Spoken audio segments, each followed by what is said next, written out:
ज्ञान, नमता ही जाते भये अरहंतादि महान। करि मंगल करि हो महा, ग्रंथ करन के कान।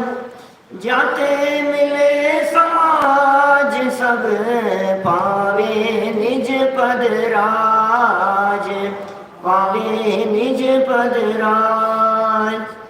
इस भवतरु का मूल एक, जानहु मिथ्या भाव। ताको करि निर्मूल अब, करिए मोक्ष उपाव, करिए मोक्ष उपाव। मोक्ष मार्ग प्रकाशक नामक ग्रंथ, टोडरमल जी का अद्भुत चिंतन, पंडित जी साहब की अद्भुत शैली, पंडित जी साहब का अद्भुत जीवन, एक एक शब्द पंडित जी साहब के चिंतन की गहराई से निकला हुआ है। एक एक शब्द उनके सूक्ष्म चिंतन को बतलाता है। क्या अभूतपूर्व कार्य हुआ है इसी जिन मंदिर में बैठ कर के। जब हम सोचते हैं तो सोच सोच करके दंग रह जाते हैं। ऐसा कार्य करने वाले, ऐसा लगता है न भूतो न भविष्यति। कौन होगा भविष्य में ऐसा जो इस तरह का कार्य करेगा।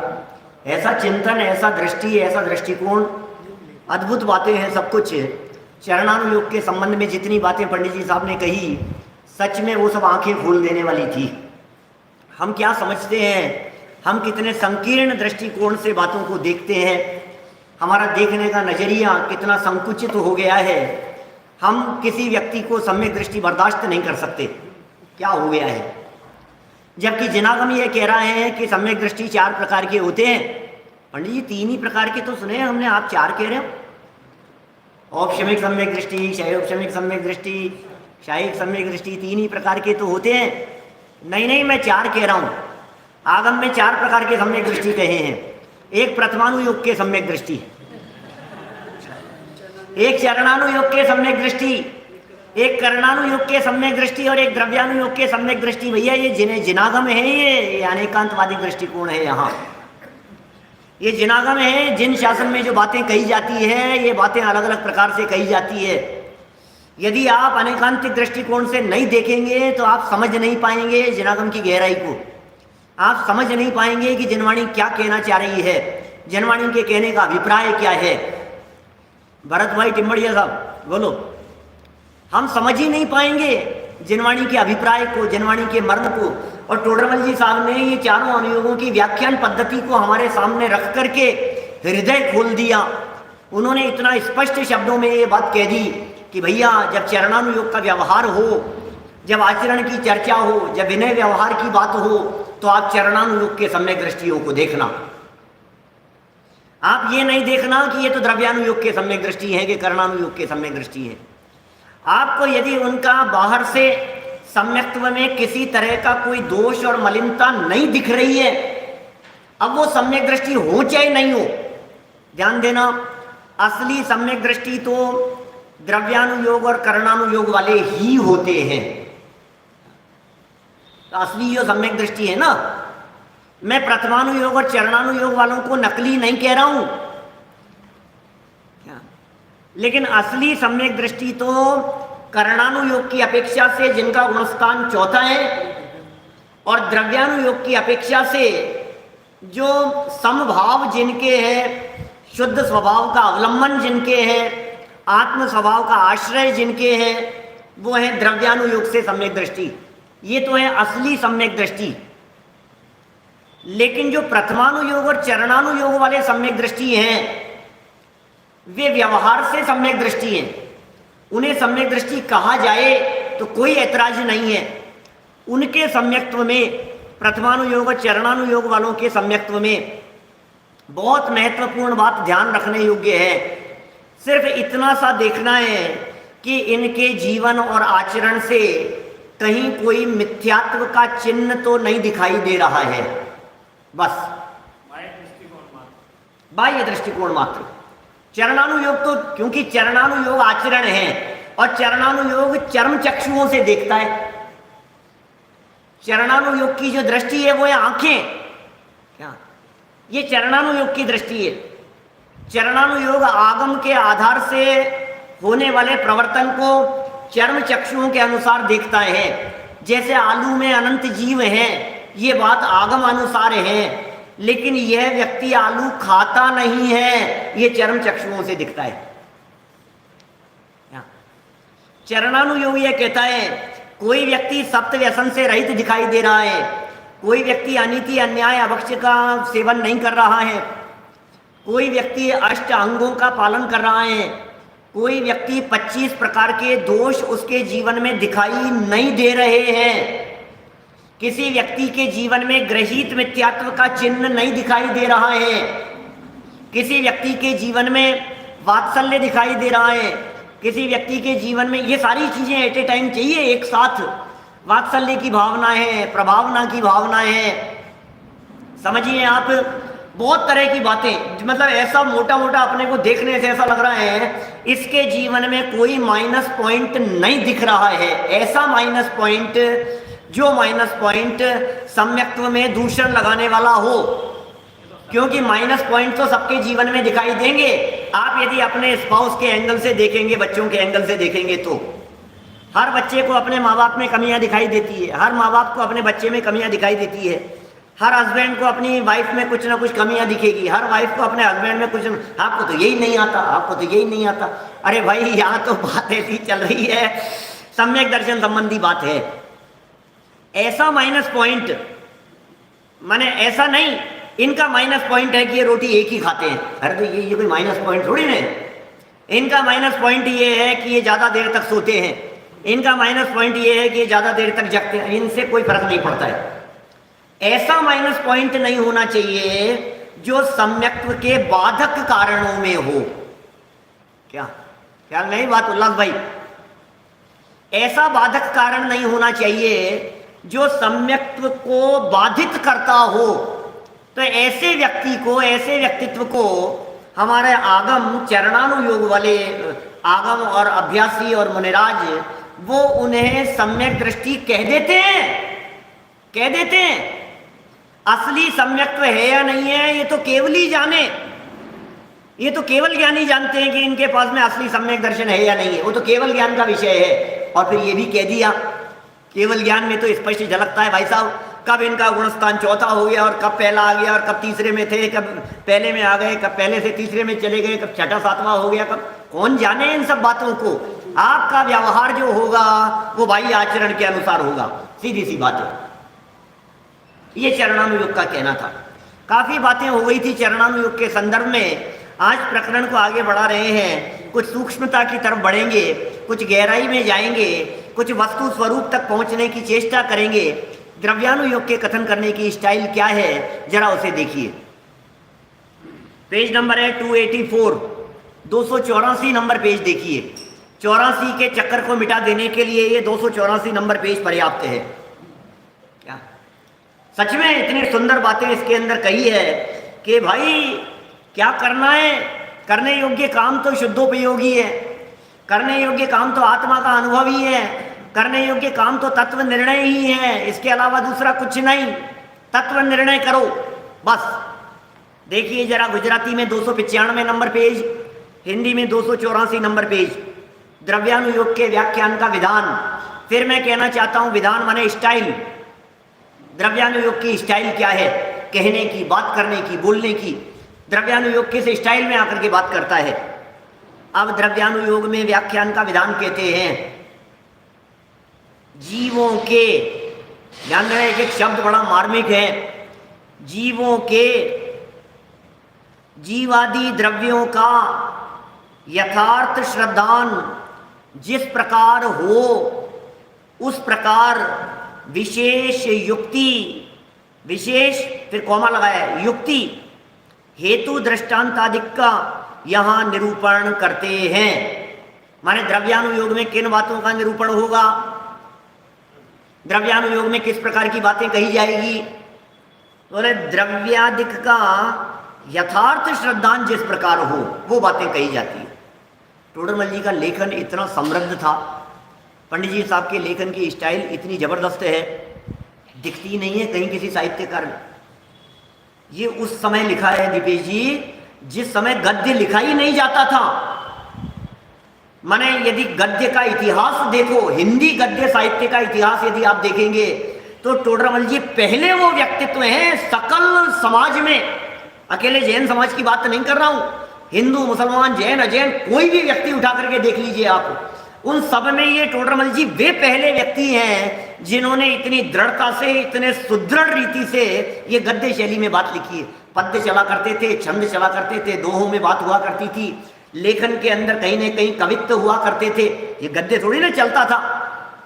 और इस गद्य में जो स्टाइल है, अभी देखो मैं दिखाता हूं आपको, आपको पता लगेगा, पीछे से दिखाता रहा हूं, सुनिए आप क्या कह रहे हैं। जीवों के जीवादिक द्रव्यों का यथार्थ श्रद्धान, जीवों के किसका श्रद्धान हो?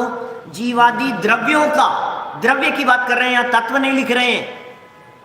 माने द्रव्य का श्रद्धान भी द्रव्यानुयोग में होता है और तत्वों के श्रद्धान की चर्चा भी द्रव्यानुयोग में होती है।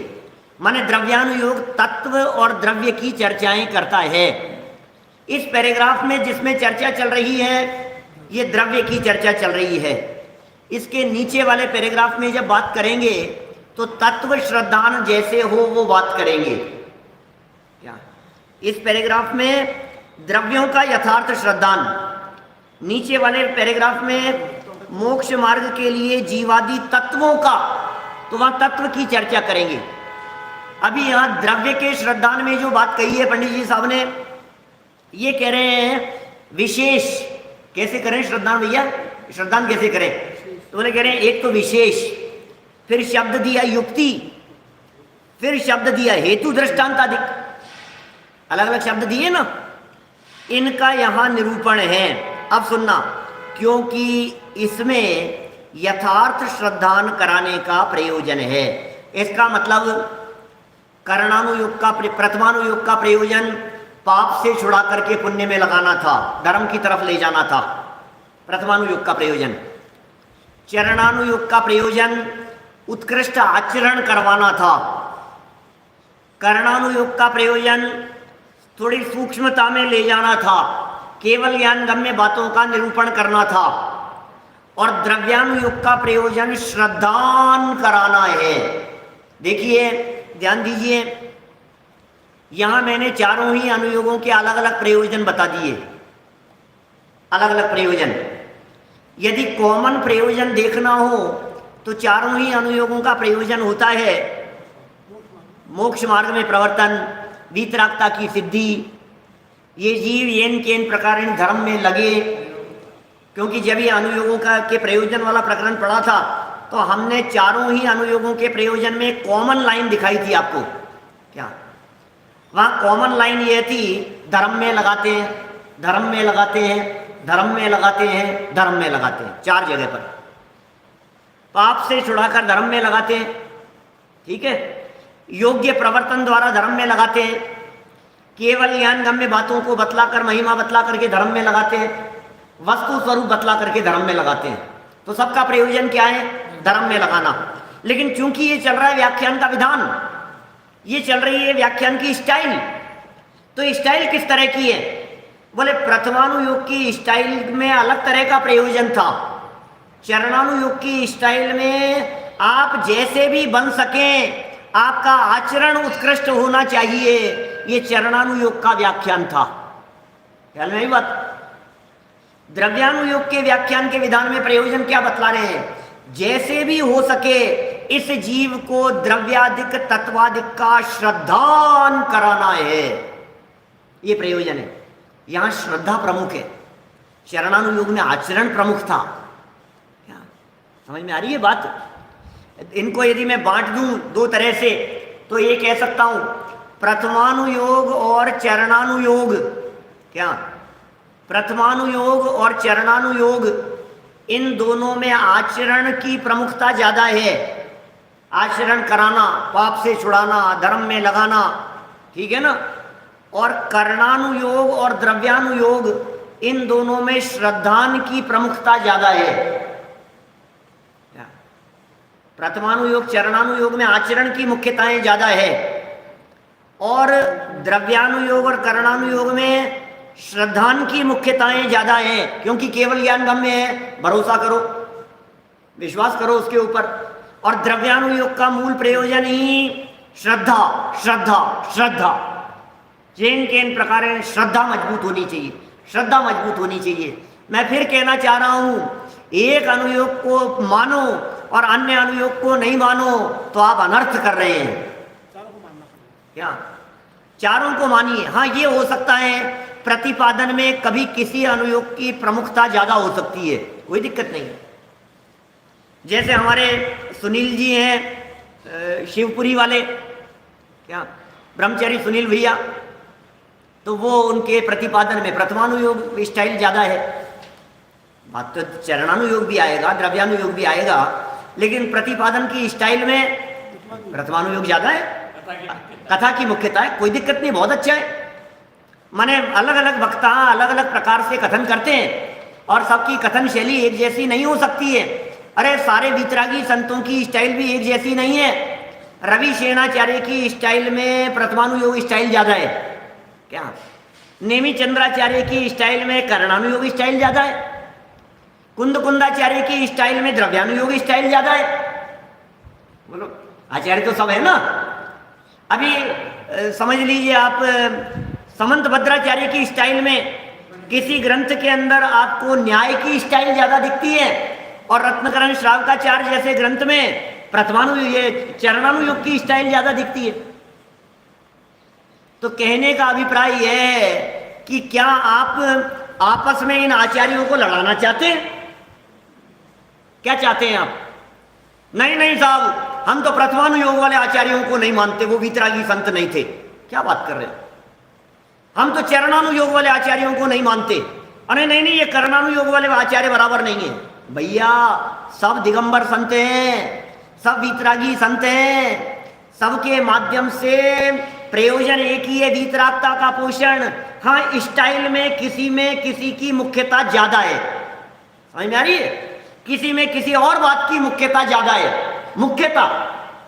मुख्यता ही रखना, कोई दिक्कत नहीं है, निषेध नहीं करना। क्या रवि कुमार जी साहब, मुख्यता ही रखना माने उसका निषेध नहीं कर देना। यदि मुख्यता किसी एक की कर रहे हो तो कोई ऐतराज नहीं है, लेकिन यदि किसी अन्य का निषेध कर दिया गया है तो फिर हमें क्या ऐतराज होगा? फिर तो निगोद में जाकर के पड़े रहोगे अनंत काल तक, हमें क्या ऐतराज होगा? क्या देखिए बातें क्या कह रहे हैं, बड़े गजब है भाई साहब। पंडित जी साहब ने ये जो अनुयोगों का जो प्रकरण लिखा है अपने आप में अभूतपूर्व है, गजब है भाई साहब। चारों अनुयोगों के बारे में ऐसा विश्लेषण, ऐसी व्याख्याएं, ऐसा दृष्टिकोण, ऐसा विस्तार कहीं मिलता ही नहीं, कहीं नहीं मिलता। मैंने चार अनुयोग के ऊपर किताब लिख दी इन्होंने एक, और हम यदि इन प्रकरणों को पढ़ने के बावजूद भी नहीं सीखे, इन प्रकरणों को पढ़ने के बावजूद भी नहीं समझे, तो फिर क्या कहेंगे? लड़ते रहो आप। ये कहते रहो तुमने चरणानुयोग की बात क्यों कर दी? अरे यार तुमने क्या कहानियां सुनाते हो? अरे यार ये क्या द्रव्यानुयोग की बातें करते हो? ये क्या आचरण की बातें करने लग गए? भाई साहब ऐसा कहेंगे लोग, एक पक्षी हठाग्रही लोग। मुझे तो कभी कभी आश्चर्य लगता है ऐसे लोग कहीं आचार्यों का बहिष्कार नहीं करने लग जाएं। क्या हमें रवि सेनाचार्य का बहिष्कार है, हम जिन सेनाचार्य का बहिष्कार करते हैं? क्यों? क्योंकि उन्होंने प्रथमानुयोग लिखा है, उन्होंने उत्तर पुराण लिखा है, उन्होंने आदि पुराण लिखा है। क्या करें? दुनिया समाज की क्या स्थिति है। खेद होता है कभी कभी जब मैं ऐसी बातें सोचता हूं तो, लेकिन सोचता ही नहीं हूं। कभी आ जाता है विकल्प, बस यही आप लोगों के सामने, बाकी सोचता नहीं हूं ज्यादा। मैं किसके बारे में सोचना और क्या सोचना, अपना आराधना का मार्ग है, आराधना के मार्ग पे लगे रहो बस। सुनील जी सराव साहब, ऐसी स्थिति है, चारों अनुयोगों को नहीं पढ़ने वाले निश्चित तौर पर एकांतवादी होंगे। क्या पढ़ लिया जी साहब? देखो क्या कह रहे हैं यहां, जरा देखना। विशेष द्रव्यानुयोग की चर्चा कर रहे हैं। अब मैं चरणानुयोग की बातें नहीं करूंगा आपके बीच में। अभी मेरे सामने द्रव्यानुयोग दूल्हा बन करके आए हैं तो मैं इसी गीत गाऊंगा। क्या आप यदि मेरे पिछले प्रवचनों को देखेंगे तो आप ये कहेंगे कि पंडित जी ऐसा लगता है आप तो चरणानुयोग के आग्रही हो, ऐसा लगेगा। उससे पीछे वाले प्रकरण पर जब मेरे प्रवचन सुनोगे तो आप ये कहोगे कि आपको तो ऐसा लगता है जैसे कर्णानुयोग का ज्यादा ही आग्रह है, और उससे पीछे वाला प्रकरण पढ़ोगे तो आपको लगेगा हमें ऐसे लगता है जैसे आपको प्रथमानुयोग का ज्यादा आग्रह है। अब आपको लगने वाला है कि द्रव्यानुयोग वाले हैं। भैया जब जो चर्चा चलेगी, वक्ता का कर्तव्य है उस विषय को उस तरह से स्पष्ट करना, यही कर्तव्य है। देखिए, जीवों को जीवादि द्रव्यों का यथार्थ श्रद्धांत जिस प्रकार हो उस प्रकार विशेष, पहला पॉइंट। दूसरा पॉइंट युक्ति, फिर तीसरा पॉइंट हेतु दृष्टांत आदि द्वारा का निरूपण करते हैं, क्योंकि इसमें यथार्थ श्रद्धांत कराने का प्रयोजन है। क्या समझ में आ रही है बात? यहां तो यथार्थ प्रयोजन क्या है? श्रद्धा हो भैया जैसे तैसे। आप देखिए, मैं ये कहता हूं माँ का तो कर्तव्य यही है कि जैसे भी बन सके बच्चे में सुधार हो। माँ तो यही सोचती है जैसे भी बन सके बच्चे में विकास हो। माँ तो यही सोचती है कि बच्चे में ज़्यादा से ज़्यादा गुणग्राहीपना होना चाहिए, गुणवान हो, यही प्रयास रहता है। वो हेल्थ के पॉइंट ऑफ व्यू से भी हो सकता है, बुद्धि के पॉइंट ऑफ व्यू से भी हो सकता है, पढ़ाई शिक्षा के एंगल से भी हो सकता है। हर एंगल से एक ही दृष्टिकोण है माँ का माँपना इस बात में है कि बच्चे का सब प्रकार से विकास, ये सोचे।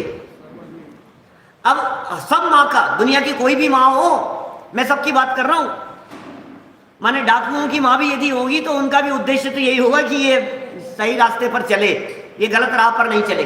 दुनिया की हर माँ की बात कर रहा हूं, लेकिन फिर भी सब माँ के नेचर को देखेंगे तो सबकी स्टाइल अलग अलग है। क्या हर माँ प्यार से थोड़ी ना बात करती है, कोई माँ डंडे से बात करती है। सब तरह की स्टाइल है ना। कोई डांट करके बात करेगी, कोई पुचकार के बात करेगी, कोई प्यार से बात करेगी, कोई धमका करके बात करेगी। सबकी स्टाइल अलग अलग प्रकार से है।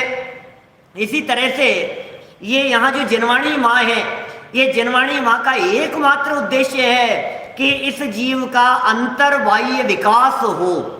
कैसा? अंतर भी और बाह्य भी।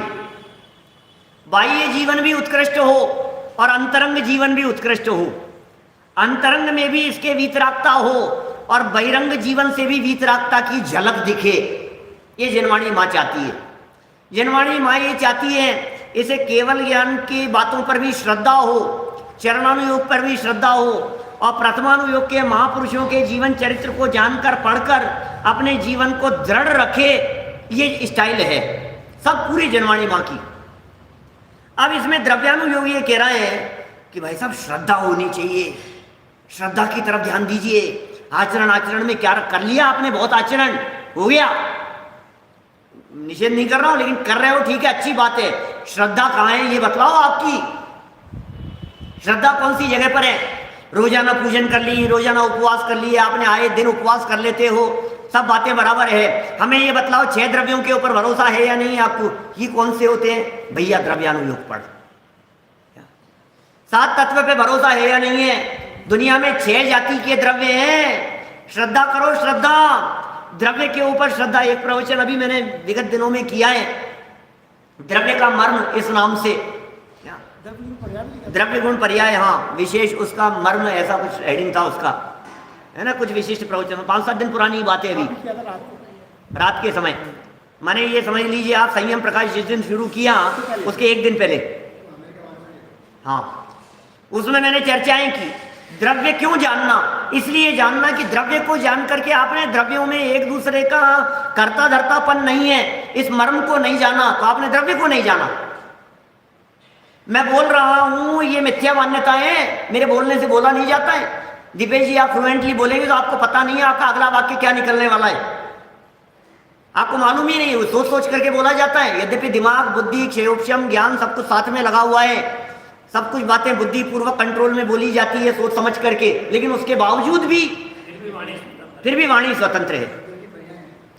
ये वाणी पुद्गल का कार्य है, ये वाणी पौद्गलिक है। इस भाषा वर्गणा में हमारा कुछ नहीं चलता है। ये शब्द स्वतंत्र हैं, ये शब्द पुद्गल जाति के द्रव्य हैं और मैं चेतन जाति का द्रव्य हूं। ये भेद विज्ञान कराना 6 द्रव्यों को जानने का प्रयोजन है। द्रव्यों को जानो, द्रव्य के गुणों को जानो, और कौन सी चीज कौन से द्रव्य की पर्याय है, इस सूक्ष्मता को जानो भैया। ये जनागम ऊपर ऊपर से तैरने के लिए नहीं है, थोड़ा गहराई में उतरो, रत्न मिलेंगे। क्या समझ में आई बात? रत्न मिलते हैं, रत्न। ऊपर से जब समुद्र में कूदते हैं तो गहराई में कूदने पर रत्न मिलते हैं। क्या गहरे पानी पैंठ, ऐसे ऐसे एक पंक्ति है ना, क्या अंदर में जब डूबते हैं, अंदर में जब कूदते हैं तो रत्न मिलते हैं। इसलिए 6 द्रव्य और 7 तत्व के नाम जानो। पहले बतलाई थी प्रक्रिया पंडित जी साहब ने, उद्देश्य, लक्षण निर्देश और परीक्षा। इस विधि से चला जाता है। सम्यक सम्मुख मिथ्या दृष्टि का प्रकरण था, नीचे 257 नंबर पेज की लास्ट लाइन थी, लास्ट पैराग्राफ की लाइन, उद्देश्य, लक्षण, निर्देश, परीक्षा। 257 नंबर पेज पर जहां पंडित जी साहब ने ये कह दिया, बोलो ध्यान रहता है क्या थोड़ा थोड़ा विषय है? उद्देश्य, उद्देश्य क्या है? नाम जान लेना। लक्षण निर्देश क्या है? परिभाषाएं जान लेना। क्या परिभाषाएं जान ली, फिर परीक्षा करना, माने प्रैक्टिकल करना। ये 3 बातें जरूरी है। तो सबसे पहले 6 द्रव्यों के नाम जानो, 7 तत्वों के नाम जानो, फिर 6 द्रव्य में जीव द्रव्य क्या होता है, पुद्गल द्रव्य क्या होता है, धर्म अधर्म आकाश काल द्रव्य क्या क्या है, इन सब की परिभाषाएं जानो। फिर क्या करना? परीक्षा क्या करना? अब परीक्षा ये करना कि ये जो शब्द सुनाई दे रहे हैं ये चेतन है कि अचेतन है, ये जो शब्द निकल रहे हैं ये चेतन है या अचेतन है, ये परीक्षा। प्रकाश, अंधकार, मोटा पतला, गोरा कालापन जो दिखाई दे रहा है ये चेतनता है या अचेतनता है, इसका नाम है परीक्षा। सम्यक्त्व सन्मुख जीवों की चर्चा थी भाई साहब, मैं वापस इसलिए याद दिलाता हूं कि सम्यक्त्व सन्मुख तो बने कम से कम। जो जीव सम्यक दृष्टि होंगे वे जीव नियम से सम्यक्त्व सन्मुख होंगे पहले। इसलिए अंकल सम्यक्त्व सन्मुख पना टटोलते रहें तभी तो सम्यक्त्व होगा। अपने लाइफ में अपन बराबर देखते रहें इस चीज को कि मैं सम्यक, कहीं ऐसा तो नहीं है मैं परीक्षा कर रहा हूं कि नहीं कर रहा हूं। उद्देश्य और लक्षण निर्देश में तो सब पक्के हैं। क्या हम लोग सब सभा में बैठे हुए, उद्देश्य और लक्षण निर्देश में तो हम लोग सब पक्के हैं। सवाल तो परीक्षा का है। क्या परीक्षा क्या चीज है? वो चलते फिरते करो, day to day routine life में करो, उठते बैठते करो, खाते पीते हुए करो, इनका निर्णय करने का प्रयास करो। विपुल भाई गंधी बोलिए, बोलो क्या कह रहे हैं? बहुत गहराई से, इसलिए जैन सिद्धांत प्रवेशिका पढ़ाई जाती थी। क्या ये सब बतला रहे हैं यहां, देखिए क्या कह रहे हैं। ये 4 बातें कहने के बाद श्रद्धान कराना प्रयोजन है।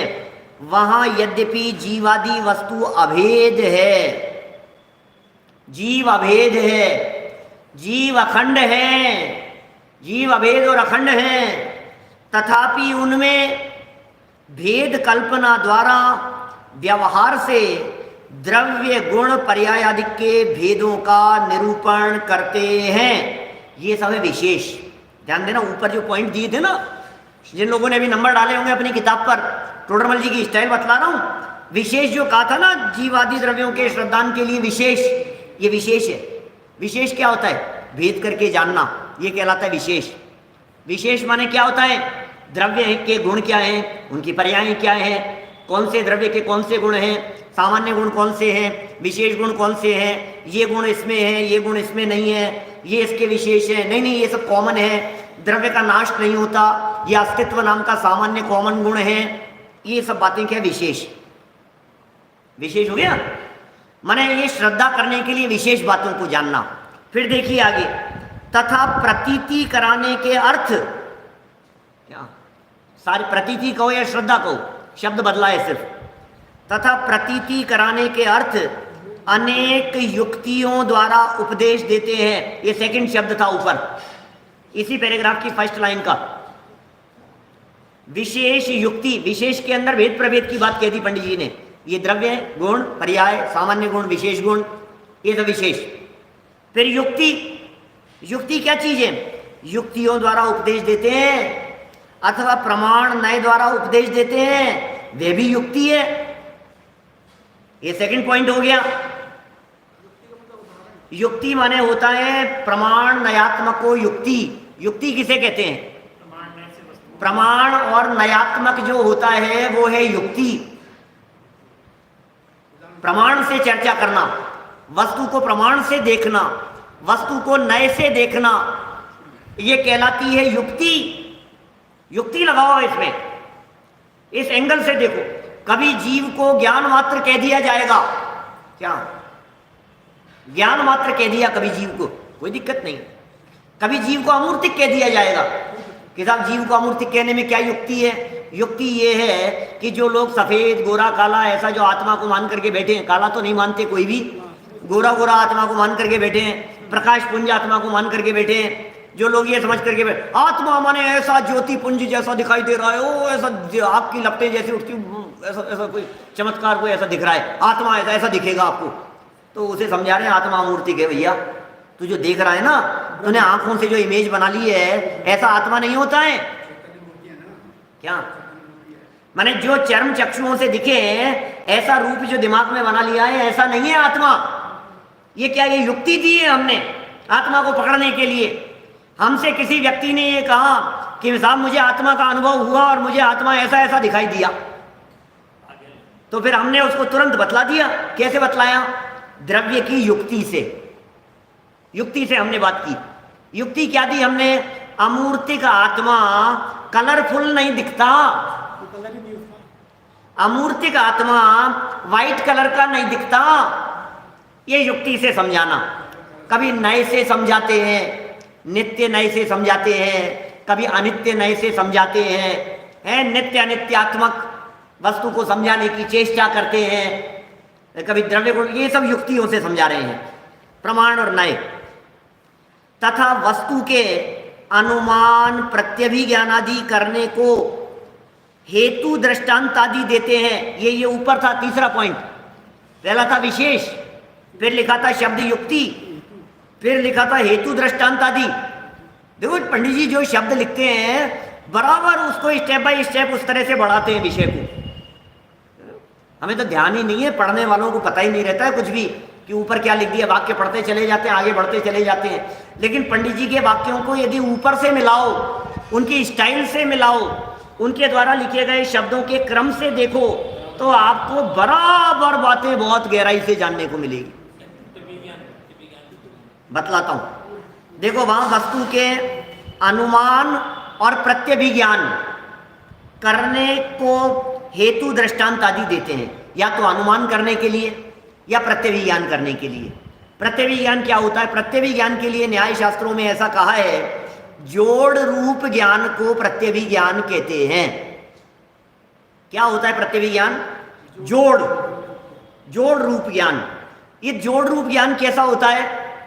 पहले किसी को देखा था और वर्तमान में किसी को देखा, तो पहले देखे हुए ज्ञान से वर्तमान में देखे हुए ज्ञान का जो मिलान किया, इसका नाम है जोड़। दो चीजों को जोड़ा हमने।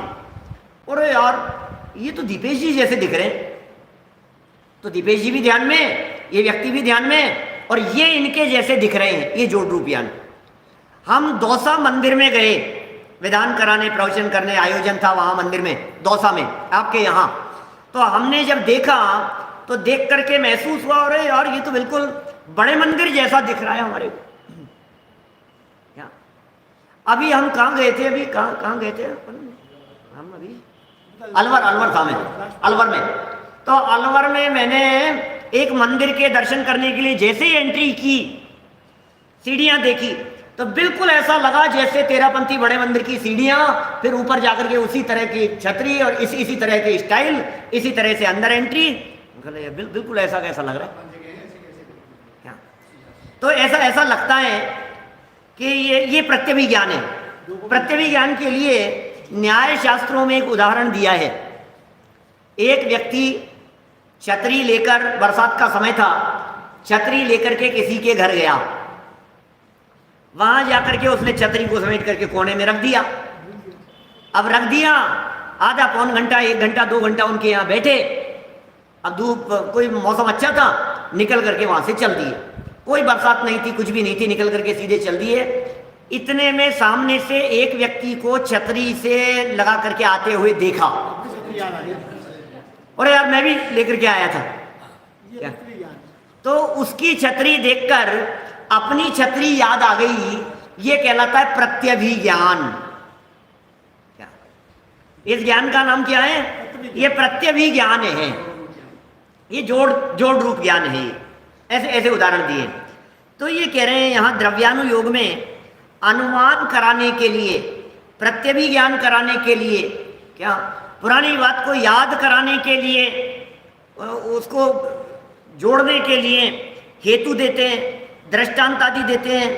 इस प्रकार यहाँ वस्तु की प्रतीति कराने को उपदेश देते हैं।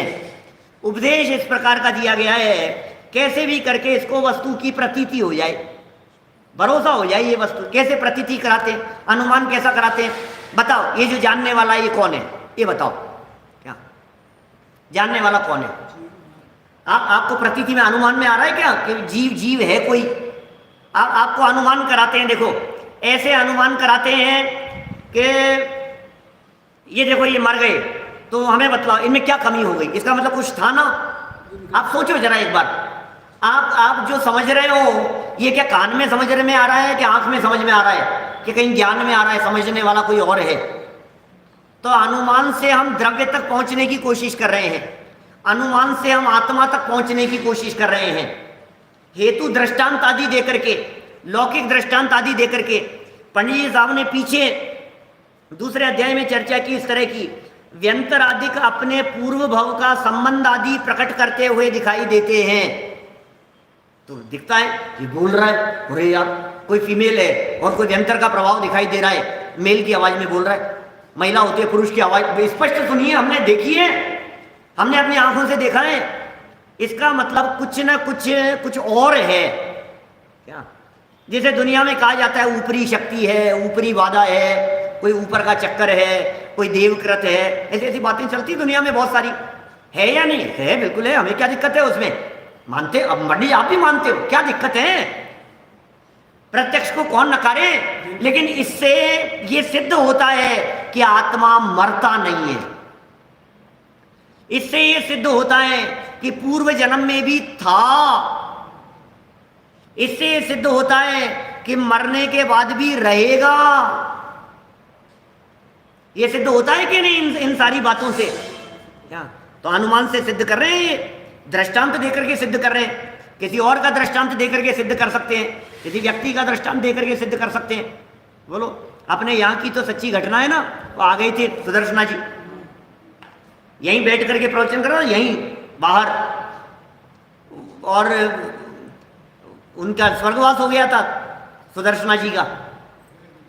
दाग में जाकर के आए, यहाँ बैठ करके प्रवचन कर रहा था, और प्रवचन खत्म होने के बाद दूसरे दिन की बात है, पहले दिन तो दाग हो गया उनका, वो तो चले गए जहाँ भी जाना था। अब दूसरे दिन प्रवचन खत्म होने के बाद यहाँ से, इस जगह से बैठे हुए, अभी भी हैं अम्मा जी, मानसरोवर में रहते हैं, आबू जी वाले, क्या नाम, तारा देवी जी, बाग सिंह जी आबू जी वाले हैं ना, उनकी वाइफ। सच्ची घटना है यहाँ की, इसी मंदिर की। यहाँ बराबर प्रवचन सुनने के लिए आते थे। वो उठने के बाद में उनको पता लगा कि वो सुदर्शना जी की डेथ हो गई। क्या बात कर रहे हो? मेरे बगल में आकर के बैठी थी अभी, और उन्होंने मेरे से पूछा भी था कि आप कल नहीं आए थे क्या? ये सच्ची घटना है। बोलो, अभी है वो, जरा उनसे पूछना वहां। खाली उन्हीं को दिखे वो, और किसी को नहीं दिखे। यही इसी मंदिर में, इसी प्रवचन सभा में प्रवचन सुनने के लिए आ गए वो। कोई बावरा त्रिकों में कहीं पहुंच गई होंगी मर करके, और यहाँ प्रवचन सुनने के लिए आ गई, और उनको ही दिखी यहाँ पर। प्रवचन खत्म होने के बाद में उन्होंने बताया, तो हम तो सब सुन करके ऐसे रह गए कि ये बोल रहे हैं। दिक्कत क्या है? दिक्कत कुछ नहीं है, दिक्कत कुछ नहीं है। मैं कह रहा हूँ इस जगह पर, इस तेरापंथी बड़े मंदिर में, टोडरमल जी का ये जो मंदिर है, न मालूम कितने ही देवता यहाँ आते रहते हैं, दर्शन के लिए आते हैं, वंदन के लिए आते हैं। कितने ही लोग यहाँ आते हैं जो प्रवचन सुनने के लिए आते हैं और आकर के चले जाते हैं। कितने ही देव वहां भी जाते हैं, जिनको यहाँ का अनुराग होता है। अरे मैं मर जाऊंगा तो मुझे तो तेरापंथी बड़े मंदिर का अनुराग है, तो यहीं आऊंगा ना। मैंने, आप ऐसा क्यों कह रहे हो कि वहां जाएंगे यहाँ जाएंगे? हर व्यक्ति का राग अपना अपना है, हर व्यक्ति का अनुराग है, हर व्यक्ति के भावनाएं हैं, विकल्प हैं, रक्षक होते हैं। इस वेदी को जिसने बनाया है उस देव को विकल्प है, देव हो गया मर करके, उसकी सुरक्षा का वो घटना भी सुनाई थी ना मैंने, यहाँ की आंखों देखी घटना। हम यहाँ इसी वेदी के सामने खड़े रह करके पूजन कर रहे थे और उसी समय इधर आकर के, मैं जानता हूँ परिचित है, नाम लेना उचित नहीं है, लेकिन उसने आकर के इस प्रतिमा को टच किया। कोई देवताओं का प्रभाव रहता था उसके ऊपर, अभी है, इस समय मालवीय नगर में रह रहे हैं, तो अभी उनका बहुत मतलब देव आते ऊपरी बाधा थी, प्रतिमा को टच किया और प्रतिमा ऐसी उठी, उठ करके प्रतिमा नीचे आकर के गिरी। ये फर्स्ट प्रतिमा की बात कर रहा हूं, आदिनाथ भगवान की प्रतिमा जो विराजमान है, पाषाण वाली प्रतिमा, ये नीचे आकर के गिरी और इतना तेज धमाका हुआ कि उस धमाके को चौराहे तक लोगों ने महसूस किया। और यहां जो ये दोनों घंटे लगे हुए हैं, आप हिलाना चाहो तो हिला नहीं सकते, इतना तेज बजे और आपस में उलझ गए। कोई व्यक्ति नहीं, कोई हिलाने वाला नहीं, कोई टच करने वाला नहीं। ये सारे दृश्य हमने यहां देखे हैं मंदिर में। बोलो, पाषाण की प्रतिमा 4 फीट की ऊंचाई से नीचे गिरी है, प्रतिमा के खरोंच नहीं आई, प्रतिमा के कुछ नहीं हुआ, सीधी की सीधी प्रतिमा ऐसे धरती पर नीचे गिरी। बोलो,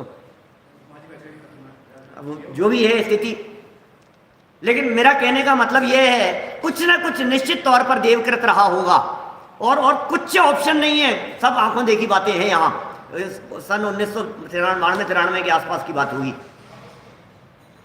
माने मेरा कहने का मतलब यह है, बात क्या चल रही थी, यहाँ दृष्टांत जो मैंने यहाँ दिए आपको, इन दृष्टांतों के माध्यम से द्रव्य की नित्यत्वता की सिद्धि होती है या नहीं। इन उदाहरणों के माध्यम से, दृष्टांत के माध्यम से, हेतु के माध्यम से, पिछली बात 1993 की बात को मैंने यहाँ 2021 में याद दिलाया आपको। कितने साल पुरानी बात हो गई? 28 साल पुरानी बात हो गई। ये 28 साल पुरानी बात का प्रत्यभिज्ञान कराया।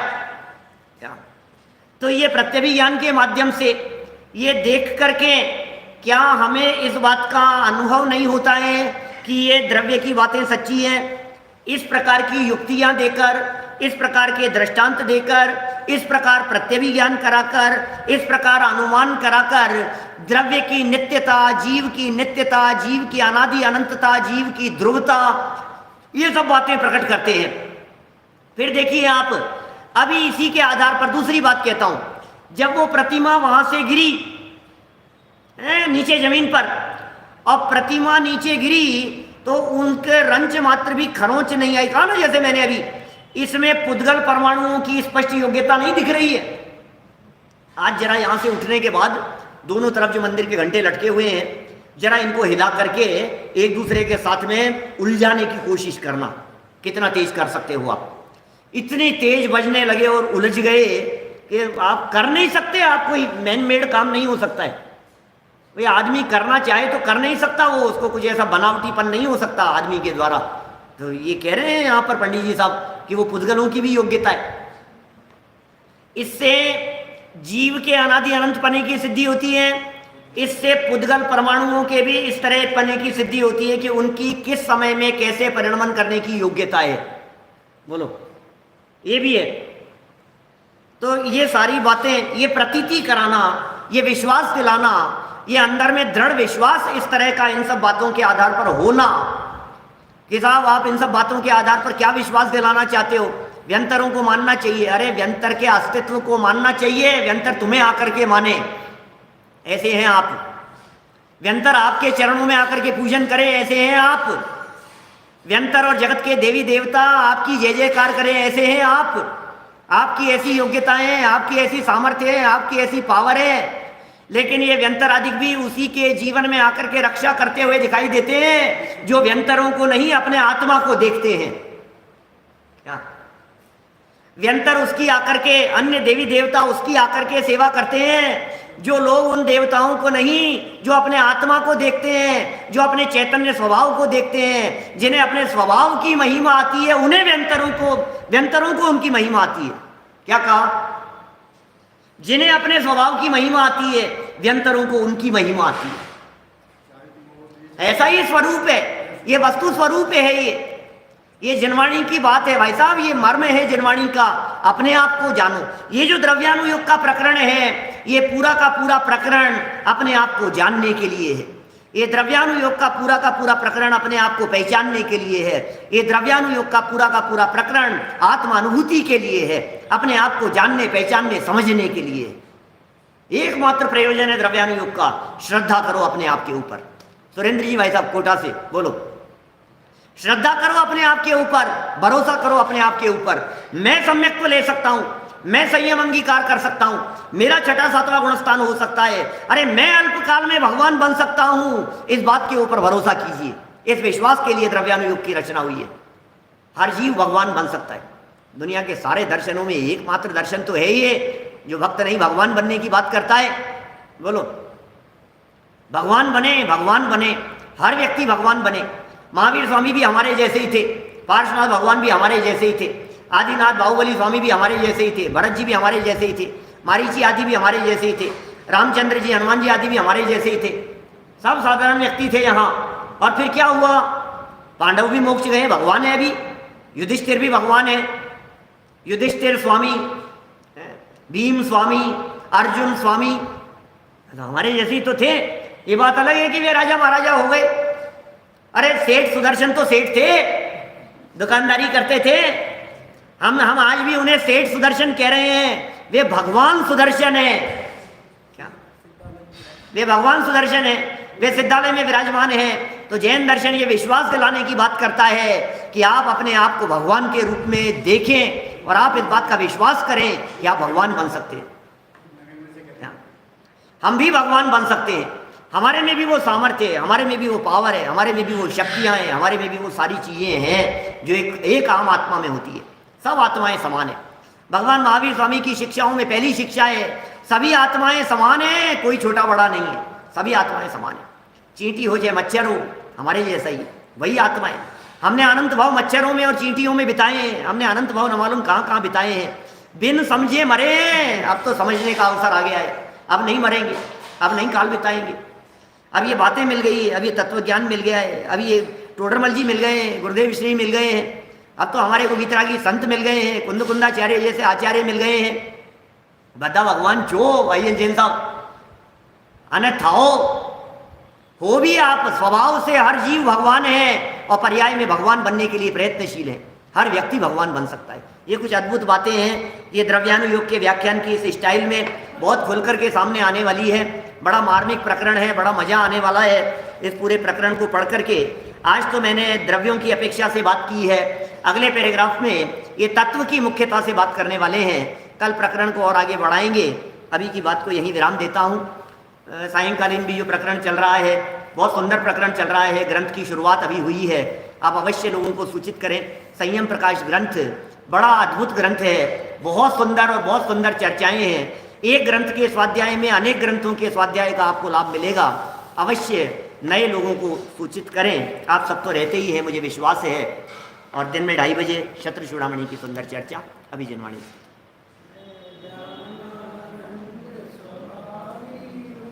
मैं ज्ञानानंद स्वभावी हूँ अपने में स्वयं पूर्ण, पर की मुझ में कुछ गंध नहीं। मैं अरस अरूपी आस्पर्शी, पर से कुछ भी सम